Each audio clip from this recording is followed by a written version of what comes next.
ছিল পূজা আর্চা করা আর গুরুজনদের সেবা করা, ঘর গেরস্থালির সব কাজ করা। তবুও একটু দেখতে হয় গদাইকে, না দেখে আর থাকা যায় না। তো কি করা, তখন ওরা ওদের ভরা কলসির জলগুলো ফেলে সবাই মিলে হালদার পুকুরে জল ভরতে যাবে। চল আমরা জল ভরে নিয়ে আসি। ইশারায় ঠাড়ে ঠুড়ে বলে গদাইকে একটু কোলে নেব। এই যে সব জাত পাতকে গদাই ছোট্ট বেলায় এইভাবে আকর্ষণ করে এনে সব দূর করে দিতে চেয়েছেন। এটি পূর্ব নির্ধারিত ভালোবাসা। ভালোবাসায় সব হয়, ভেদ থাকে না, সব বিভেদ দূর হয়ে যায়। তো বউগুলো আসতেন আর গদাইকে কোলে থেকে ওর কোলে, ওর কোল থেকে ওর কোলে, এইভাবে। কিন্তু শাশুড়িদেরকে আবার কাছাকাছি যাদের বাড়ি শাশুড়িদের বলতেন আমরা একটু চন্দ্রমণি দেবীর সাথে দেখা করব, মানে গদাইয়ের মায়ের সাথে। কিন্তু আসলে কিন্তু গদাই এইভাবে। এরপরেও মানে ও বিচিত্র, ওরও খেলা এমন ভাবে সবাইকে মুগ্ধ করে দিত যে সেটি ভাবা যায় না, কোনো সাধারণ শিশুর পক্ষে এটি সম্ভব না। তার পরবর্তীতে আমরা দেখি সব মন্দিরে যান, শিব মন্দিরে, দুর্গা মন্দিরে, রাধা গোবিন্দ মন্দিরে, মা বিশালাক্ষীর মন্দিরে, সবখানেই যান। আর সেই হৃদয়ের ভাবখানি যেন তার অন্যভাবে প্রকাশিত হয়ে যায়। কোন অতলে হারিয়ে যান, কোনো দেহ বুদ্ধি থাকে না। তখন কানে হরিনাম দিলে বা ওই দেবীর নাম মন্ত্র উচ্চারণ করে কানে দিলে তবে তার জ্ঞান ফিরে আসে। তখনই ভেদ সকল বিভেদ দূর করে দিতে এসেছেন। সময়টি এমন ছিল যে যারা শিব ভক্ত ছিল শৈব, তারা ফুল বেলপাতা দিয়ে শিবকে খুশি করেন। কিন্তু যারা শক্তির উপাসক, যারা মাকে ভালোবাসেন, মা কালীর পূজা করেন, দুর্গাকে পূজা করেন, তারা তো বেল পাতাও ধরেন না, বা যদিও কখনো দরকার পড়ে চিমটা দিয়ে ধরে বেল পাতা তুলতেন। এটাকে বলতো লেফাফা পাতা। আগের দিনে চিঠিকে বলতো লেফাফা লিখতে হয়, তো বেল পাতাকে সেইটা বলা হতো। ওই রকম একটা সময়ে তিনি সকল পরিস্থিতিতে সকল ধর্মের সাধনা করেছেন। ছোটবেলায় পড়াশোনা করতে খুব ভালো লাগতো না, অঙ্ক করতে হবে, হিসেব করতে হবে, কেন? এটুকুই বুঝেছেন যে ঈশ্বরীয় কথা শুনতে ভালো লাগে, বলতে ভালো লাগে। সেই আস্তে আস্তে সেই শৈশব থেকে কৈশোর, কৈশোর থেকে যৌবনে দাদার সাথে, কিশোর বয়সেই দাদার সাথে আছেন। দাদা নিয়ে গেলেন টোলে একটু পড়াবেন কলকাতায়, নিজে ওভাবে একটু রোজগার করতে হবে, পরিবারকে তো ভরণ পোষণের দায়িত্ব নিতে হবে। বাবাকে হারিয়েছেন খুব ছোটবেলায়, তো কে সব দায়িত্ব নেবে? তো বাবার পরিবর্তে দাদার সাথেই এখন আছেন, খুব ভালোবাসেন দাদা। কিন্তু মন সেই ঈশ্বরীয় চিন্তায় সারাক্ষণ। সুন্দর মূর্তি গড়েন, নজরে পড়লেন সেই দক্ষিণেশ্বরে। সেখানে অনেক কথা আছে জাতপাতের। কৈবর্ত রানী জেলে দাস মন্দির প্রতিষ্ঠা করছেন স্বপ্নে প্রাপ্ত হয়ে মা ভবতারিণীর। তো সেখানে পূজারি পাওয়া যায় না, কারণ দাস রানীর নির্মিত দেবালয়ে কেউ পূজা করতে রাজি হন না।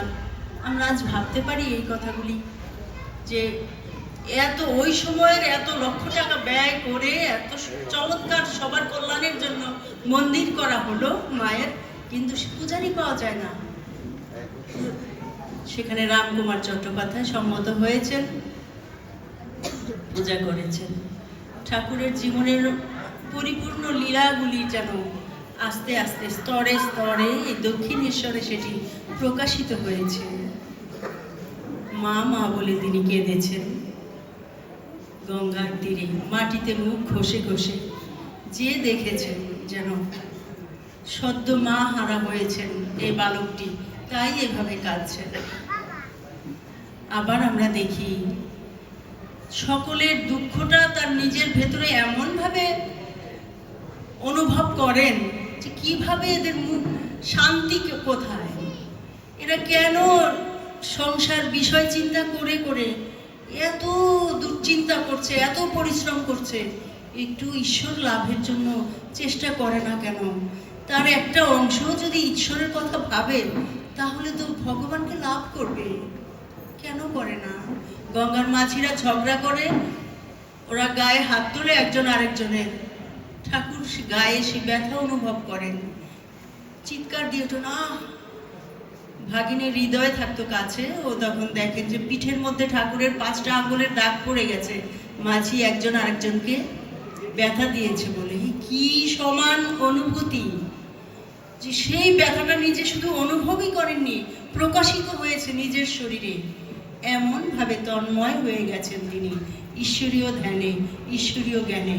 এরপর নিজের পরীক্ষা চলল, সকল মতে সকল পথে তিনি সাধনা করলেন। আমরা জানি তার এই সাধনার নিরন্তর চলেই যাচ্ছে। তিনি পূর্ববর্তী বক্তার মুখে আমরা শুনেছি ভৈরবী ব্রাহ্মণীর কথা। তারপর তিনি, আমরা তো জানি ঈশ্বর সাকার, আবার ঈশ্বর নিরাকার। আবার ঠাকুর বলেছেন সাকার নিরাকারের পার। তিনি অনন্ত, তিনি অসীম, শুধু সাকার, শুধু নিরাকার। এটুকুর মধ্যে আমাদের জ্ঞানকে কেন সীমাবদ্ধ রাখি? তিনি যা ইচ্ছে তাই হতে পারেন, এর বাইরেও তিনি হতে পারেন, তিনি কি না হতে পারেন। আমরা তো আমাদের সীমাবদ্ধ জ্ঞানে এইটুকু বলতে পারি না যে হ্যাঁ দুর্গাই ঈশ্বর, শ্রীকৃষ্ণ ঈশ্বর, আরো যে কি হতে পারেন কৃষ্ণ, আমাদের তো বোধ নেই। সাকার নিরাকারেরও পার, তিনি যে কি তা মুখে বলা যায় না। সেই পরম ব্রহ্ম, ব্রহ্মকে মুখে প্রকাশ করা যায় না। পরমহংসদেব এই কথাই বলেন। তো তিনি অদ্বৈত জ্ঞানে সাধনা করেন। সেই পাঞ্জাবের লুধিয়ানা থেকে তোতাপুরি আসেন অদ্বৈত সাধনার জন্য, তাকে দীক্ষিত করার জন্য আসেন। এটিও পূর্ব নির্ধারিত, কোনোভাবেই মন বসে না, কারণ মায়ের চিন্ময় দর্শন করেছেন রামকৃষ্ণ পরমহংসদেব, গদাধর দর্শন করেছেন। এই যে মায়ের জন্য এত কান্না করেছেন, তারপর খড়গ দিয়ে নিজের গলাটি কেটে ফেলবেন যে তুই দেখা না দিলে আমি আর এই দেহটি রাখবো না। রামকৃষ্ণ, তুই কমলাকান্তকে দেখা দিয়েছিস, রামপ্রসাদকে দেখা দিয়েছিস, আমি মুখ্যকে বামুন বলে আমাকে তুই দেখা দিবি নে? তারপর মা দেখা দিয়েছে না, দেখা দিয়েছে। মায়ের হাত ধরেন, মায়ের চিন্ময় মা উপলব্ধি করেন সত্যিকারের মা, জড় বস্তু মা নন। যখন নিজে নিভৃতে থাকতেন, ঝুমঝুম করে মা পায়ে নুপুর পায়ে দিয়ে হাঁটতেন, তখন বেরিয়ে দেখেন মা চুল খোলে, ভবতারিণী মা, দক্ষিণেশ্বরের মা, নেমে নেমে ঝুমঝুম ঝুমঝুম করে গঙ্গা দর্শন করছেন মা। তারপর তো পূজার স্টাইলই চেঞ্জ হয়ে যায় ঠাকুরের। এই মাকে খাওয়ান, আবার নিজেও খান। মা আর ছেলে সম্পর্কটা তো আলাদা নয়, একদম মা ছেলে, কোনো ভেদ নাই। তুই খা, আমি খাই, এইভাবে। তো সবাই কত ভুল বুঝলেন। তারপর আবার কেউ কেউ প্রকৃত রহস্য উদ্ঘাটনও করতে পারলেন যে উনি তো সাধারণ একজন মানুষ নন, উনি অন্য কিছু। দেখলেন রানী রাসমণিকে সতর্ক করেছেন, মন্দিরে বসে বিষয় চিন্তা করতে নেই। আমরা তো করি, কত দুনিয়ার সব চিন্তাই আমাদের মন্দিরে এসে মনে পড়ে, যে রাজ্যের কথা মনে পড়ে। তো রানী রাসমণিরও মোকদ্দমার কথা ভাবছিলেন, ওনার তো আর অন্য চিন্তা, ওনার কত মামলা মোকদ্দমা মাথায় হাজারো বুদ্ধি, অনেক দুশ্চিন্তা। এইটা কালকের মামলাটা কিভাবে জিতবো, সব ঠিক হবে কিনা। তো তখন ঠাকুর কিন্তু ওনাকে সতর্ক করে, এখানে বসে ওই চিন্তা সব তেড়ে আসে, কি হয়েছে কি হয়েছে। রানী রাসমণি বলেন, না না কিছু হয়নি, বাবা ঠিক করেছেন, বাবা ঠিক বলেছেন। তেমনি রানী রাসমণির জামাতা মথুর বাবু, সেজ বাবু, মথুরা মোহন বিশ্বাস, তিনিও সমান ভালোবাসতেন ঠাকুরকে। তিনিও ঠাকুরের মধ্যে মাকে দেখেছেন, শিবকে দেখেছেন।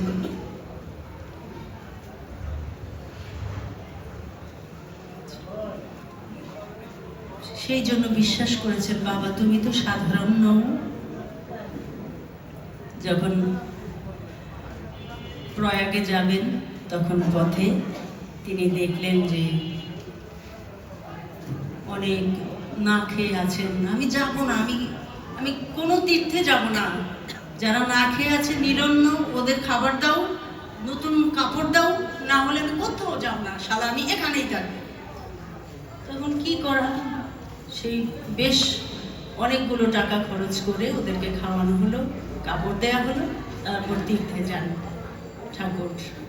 এভাবেই আমরা দেখেছি। এরপর দীর্ঘদিন মাকে নিয়ে আছেন,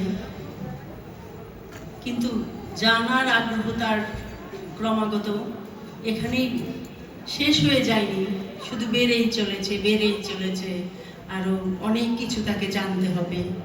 শম্ভু মল্লিক নামে একজন ভক্ত ছিলেন, খ্রিস্ট ধর্মাবলম্বী। তার মাধ্যমে ঠাকুরের খ্রিস্ট ধর্ম সম্পর্কে জানা। যদু মল্লিক থাকতেন দক্ষিণেশ্বরের পাশেই। তার বাড়িতে একদিন ঠাকুর বসার ঘরে দেখলেন মাতা মেরি, তার কোলে ছোট্ট যিশু। দেখে মনে এমন একটা উদ্দীপনা হলো ঠাকুরের। ঠাকুর বলতেন ঈশা মসি, যিশুকে বলতেন ঈশা মসি। থেকে একটা জ্যোতি এসে ঠাকুরের অন্তরকে স্পর্শ করলো। তারপর 3 দিন আর অন্য কোনো চিন্তা নেই, মায়ের চিন্তা বাদ, একদম মনেই আসেনি আর। সারাক্ষণ এই চিন্তায় ছিলেন। তারপর হাঁটছেন পঞ্চবটিতে, দেখলেন বিশাল আকৃতির দিব্য পুরুষ, জ্যোতির্ময় পুরুষ রামকৃষ্ণ পরমহংসদেবের কাছে আসছেন। এসে বুঝলেন ইনি সেই ঈশা মসি, যীশু খ্রিস্ট। তার শরীরে বিলীন হলেন। বললেন যে হ্যাঁ, যীশু খ্রিস্ট ভগবানের অবতার। যারা খ্রিস্ট ধর্মাবলম্বী তারা সাধনা করে সেই এক ভগবানকেই লাভ করতে পারে। একইভাবে তিনি গৌর গোবিন্দ, পরিবর্তিত নাম তার ওয়াজেদ আলী খান, তার কাছ থেকে ইসলাম ধর্মে দীক্ষিত হন।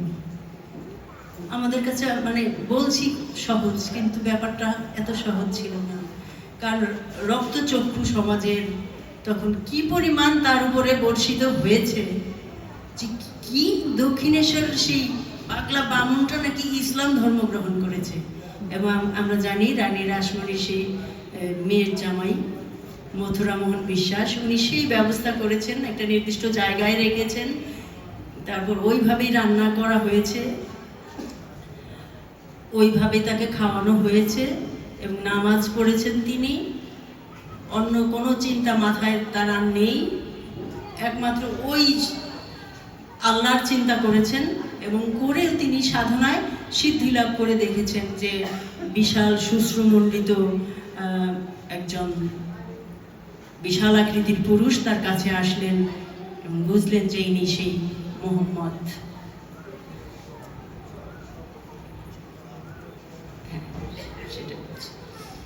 এইভাবে আমরা দেখলাম যে তিনি ব্রাহ্মণদের শুধু জীবন আচরণ দিয়েই যে ভগবানকে লাভ করা যায় তা না, সকল পথে সেই ব্রাহ্ম সমাজের কেশব সেনকে আনলেন, তারপরে ওই শ্যামলালকে, তারপরে উপাধ্যায়কে, বিশ্বনাথ উপাধ্যায়কে, এদের সবার সাথে মিশে তারপরে বৌদ্ধ ধর্মেও তিনি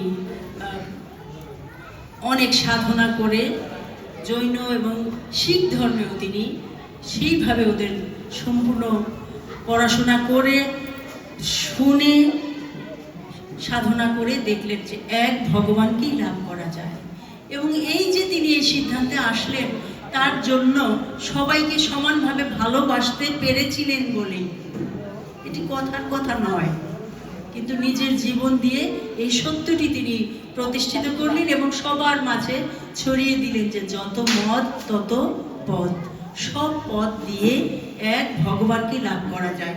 একটা পুকুরের চারপাশ থেকে একজন যদি জল আনে, আরেকজন যদি পানি আনে, আরেকজন যদি ওয়াটার আনে, কিন্তু ওই তরল বস্তুটি আলাদা হয়ে যায় না, সেটা সেই ওয়াটারই থাকে, জলই থাকে। প্রত্যেকেরই তৃষ্ণা মেটে, প্রত্যেকের রান্না হয়, প্রত্যেকের দৈনন্দিন ঘর গৃহস্থলের কাজ চলে। তাহলে আবার বরফ যদি হয় তবু গললে আবার সেই জলই হয়, বাষ্পে পরিণত হলে ঠান্ডা করলে শীত, তাকে আবার কনডেন্সড করলে আবার সেই তরল পানিই পাওয়া যায়। তাহলে তো আলাদা কিছু নয়, এক ভগবান। আমরা কেন অযথাই ভেবে পড়ি এই কথাগুলি? তিনি তার বালিকা বধূ, আমরা নিশ্চয়ই অনেকে জেনে থাকবো, ছোট্ট শারদার সাথে ঠাকুরের বিয়ে হয়েছিল যেন সংসার পথে থাকতে পারে। মা বাবা, মা ভাই এরা সবাই চেয়েছেন, কিন্তু দেখা গেল কি, যখন অনেক দিন পর বউ আসলেন, তার বয়স তখন 14 বছর, তখন কি ধারণা যে তুমি কি চাও, সংসার করতে আমার সাথে? না, আমি তোমার সাথে সংসারে টেনে নিয়ে যাব না, তোমার সাধন পথে আমি সহায় হব আর তোমার সেবা করতে চাই তোমার কাছে থেকে। এই যে মানে একটু ভেবে দেখেন যে স্বামী এই প্রশ্ন করলো যে তুমি কি আমার সংসার পথে টেনে নিয়ে যেতে এসেছো? মানে এর যে নিদারুণ কষ্টের প্রশ্ন মনে হয় কোনো স্ত্রীর কাছে আর নেই। কিন্তু শারদার অন্তরটি তেমন ভাবেই তৈরি, ভগবান এমনই একজন লীলা সঙ্গিনী পাঠিয়েছেন ঠাকুরের জন্য যে সংসার তো করতে আসেননি, শেখাতে এসেছেন জীবকে কিভাবে লোভ লালসা কাম ক্রোধ মুক্ত করে ঈশ্বরকে লাভ করা যায়। তাই বলেছেন না, তোমার ইষ্টপথের সহায় হব আর তোমার পদসেবা করতে চাই। আবার পদসেবা করতে করতে জিজ্ঞেস করছেন, মা জিজ্ঞেস করছেন, আমরা মা বলি সারদা দেবীকে, মা বলছেন আমাকে তোমার কি বলে মনে হয়? ঠাকুর বলছেন যে মা মন্দিরে আছেন, যে মা নহবতে আছেন, তখন নহবতে ছিলেন ঠাকুরের মা চন্দ্রমণি দেবী, আর যিনি আমার পদসেবা করছেন, এই তিনজনকে আমার একই মনে হয়, আমার মা, আনন্দময়ী মা মনে হয়। এবং রামকৃষ্ণ দেবেরও মা সারদা দেবী, কি অদ্ভুত না? তাই মা হয়ে পুত্র স্নেহে সেবা করেছেন, স্নেহ দিয়েছেন, মাঝে মাঝে শাসন করেছেন, যত্ন করেছেন, এগিয়ে নিয়ে যেতে এসেছেন, ছড়িয়ে দিতে এসেছেন পৃথিবীর সকল মায়ের জন্য। সেটা কি?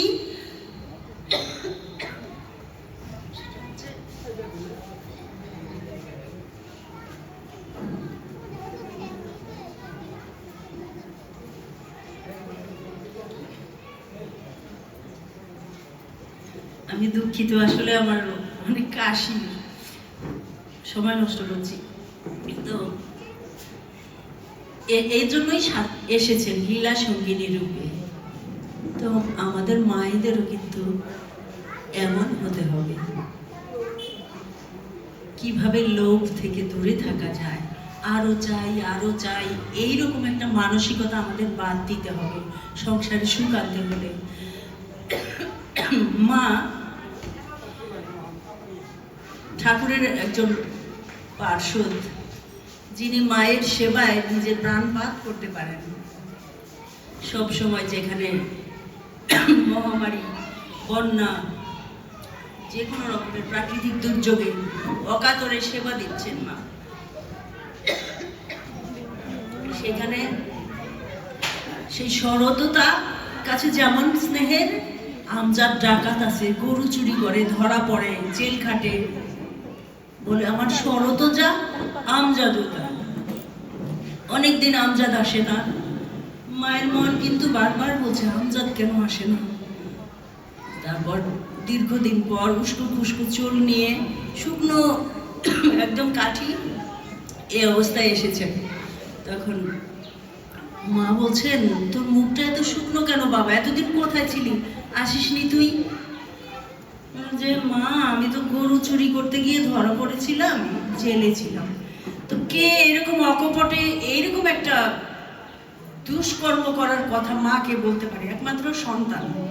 আর কাউকে কি এই কথা বলতে পারবে? লজ্জার ব্যাপার। আর কি রকম একটা পাপের কাজ। আরো অনেক অনেক অন্যায় ও করে, আমজাদ ডাকাত করে, কিন্তু মায়ের কাছে ওহ বাছা আমার, তাই তো বলি মুখটা শুকিয়ে গেছে। যাও, এই যে মাথায় তেল দাও, স্নান করে আসো, তারপরে খেতে দে। তো এইবার হচ্ছে মেয়েরা খেতে দিচ্ছে, দূর থেকে ছুঁড়ে ছুঁড়ে খাবার দিচ্ছে, কারণ হলো ছোঁয়া লাগবে। আবার এভাবে খাবার দিতে হয়? এভাবে দিলে বাচ্চার আমার পেট ভরে না, খাওয়া যায়? দিয়ে এইভাবে দিতে হয় বলে আদর করে খাওয়াচ্ছে মা। তখন তো আবার খাওয়া শেষ, মা এটো পরিষ্কার করছেন, বলে তুমি ব্রাহ্মণের বিধবা হয়ে তুমি ওর আমজাদের উচ্ছিষ্ট পরিষ্কার করছো? বলে কেন? বলে আরে ও কোন জাতের? বলে ভক্তের আবার জাত কি? হ্যাঁ, আমার কাছে শরত যা, আমজাদও তা। এই মা এভাবে স্বীকার করেন। তো আমাদেরও ভেদ করতে নেই। আমাদের সন্তানও ধুলো কাদা মাখবে গায়ে, ভুল করবে, ধুলো কাদা ছেড়ে আমাদেরই কিন্তু কোলে তুলে নিতে হবে, না হলে কে ওকে দেখবে? আমার সন্তানকে আমারই কোলে তুলে নিতে হবে। দুচ্ছাই করে দূরে ঠেলে দিলে কিন্তু ওকে মানুষ করা যাবে না, ও পথে পথে ঘুরবে, আরো অনেক বিপদ। কাজেই আর কি দরকার?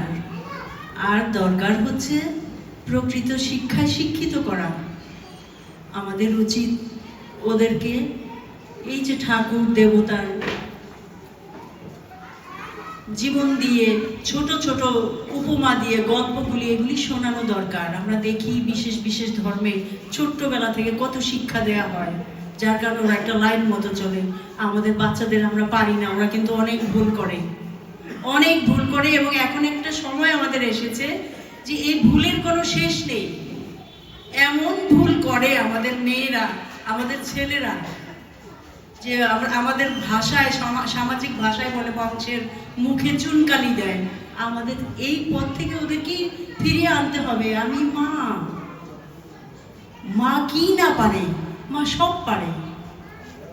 কাজে মা কিন্তু সবচেয়ে আগে বুঝে, সব কিছুর আগে বুঝবে হচ্ছে মা।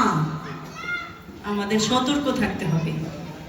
ঠাকুর সতর্কতার দিকে অনেক মনোযোগ দিয়েছেন, যে তুই সতর্ক কেন হবি না?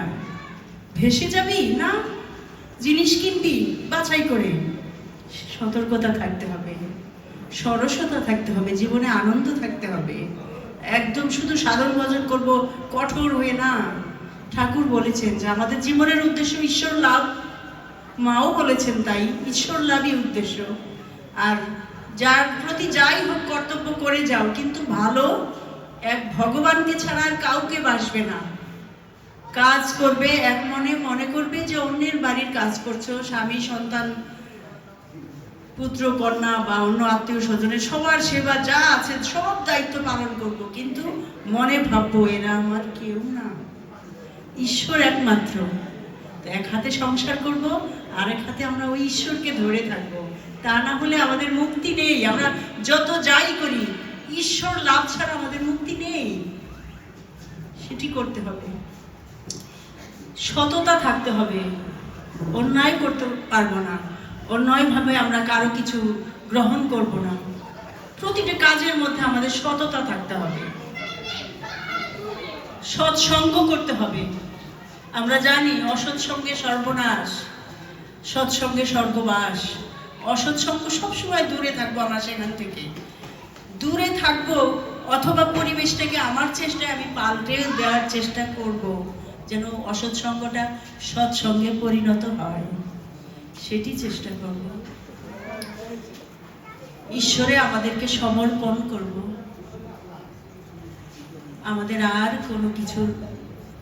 কোনো আর কিচ্ছু চাওয়ার নেই, একমাত্র ঈশ্বর লাভই আমার উদ্দেশ্য।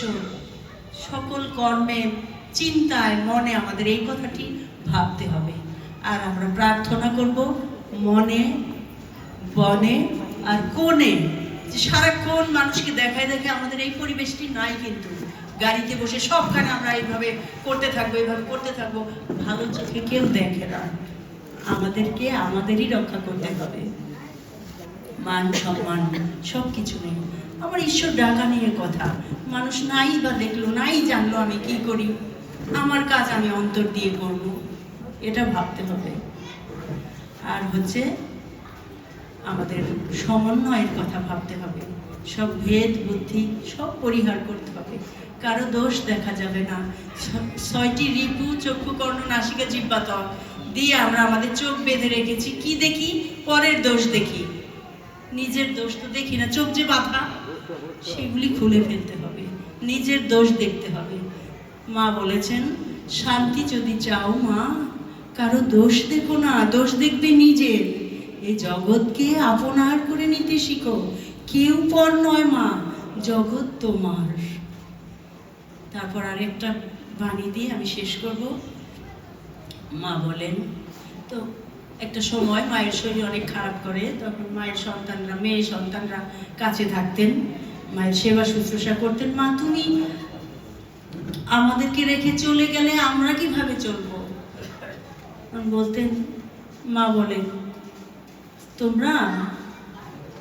তোমরাই তো এই ভাব নিয়ে থাকবে, অদোষ দর্শন করবে, কাউকে দোষ দেখবে না। আর যারা এখানে এসেছো, যারা আসনি, যারা আসবে, আমার সব সন্তানকে জানিয়ে দিও যে আমার ভালোবাসা, আমার স্নেহ, আমার আশীর্বাদ তাদের সবার জন্য। যারা আমাকে মা বলে ডাকবে, সেই মুক্ত হয়ে যাবে, আর চিন্তা নেই আমাদের। মনে ভাববে আমার একজন মা আছেন, আমরা সবাই ভাববো আমাদের একজন মা আছেন। মায়ের শিষ্য সন্তান যখন বলতেন যে আমি মাকে, আমার তো ঘরে মা আছেন, তাহলে তুমি কেমন মা আমার? তখন শারদা বলেছেন, ভালো করে চেয়ে দেখো, ভালো করে চেয়ে দেখে এই মায়ের মধ্যেই নিজের গর্ভধারিণী মা। তো আমরাও তাই দেখবো, যার যার নিজের ঘরের যে মা, সেই মা বাবা গুরুজনের সেবা করব, তাদের মাধ্যমে ভগবান খুশি হবে। তাদের মনে আমরা কখনো কষ্ট দেব না। আমাদের যার যার দায়িত্ব আমরা পালন করব, আর ঈশ্বর চিন্তা করব, কারো অন্যায় আমরা ভাববো না। আজকের এই শুভ দিনের পূর্ণ অবসরে ঠাকুর, মা, স্বামীজির কথা আমি কিছু বলি নাই, মহারাজজি, পূজনীয় মহারাজজি অনেক কিছু বলবেন। আমাদের সবাইকে আশীর্বাদ করুন যেন আমরা সৎ পথে চলি। আর আমি চাঁদপুর, আমার ঠিকানাটা এখানে চাঁদপুর বাবুরহাট কলেজ, কিন্তু আমি মানিকগঞ্জের মেয়ে, আমার জন্ম মানিকগঞ্জ। আমি এখানকার জল হাওয়ায় ছায়ায় বেড়ে ওঠা একটা মেয়ে। আমি এখানে মহিলা কলেজে উচ্চ মাধ্যমিক পড়েছি, তারপর আমি জাহাঙ্গীরনগরে ভর্তি হয়েছিলাম। পরে আমার বিয়ে হয়েছে চাঁদপুরে, ওই সুবাদে ওইদিকেই আমি চাকরি করি। আমি কিন্তু মানিকগঞ্জের, আপনাদেরই মেয়ে, আপনাদেরই বোন, আপনাদেরই বন্ধু। আমাকে আশীর্বাদ করবেন। আর আমি চাঁদপুরের মানুষ তো না, মানিকগঞ্জেরই, ওখানে থাকি বলে, কিন্তু এখানে এসে আমি ঠাকুর মা স্বামীজির কথা শুনবো, বা আমি তো কিছু জানি না।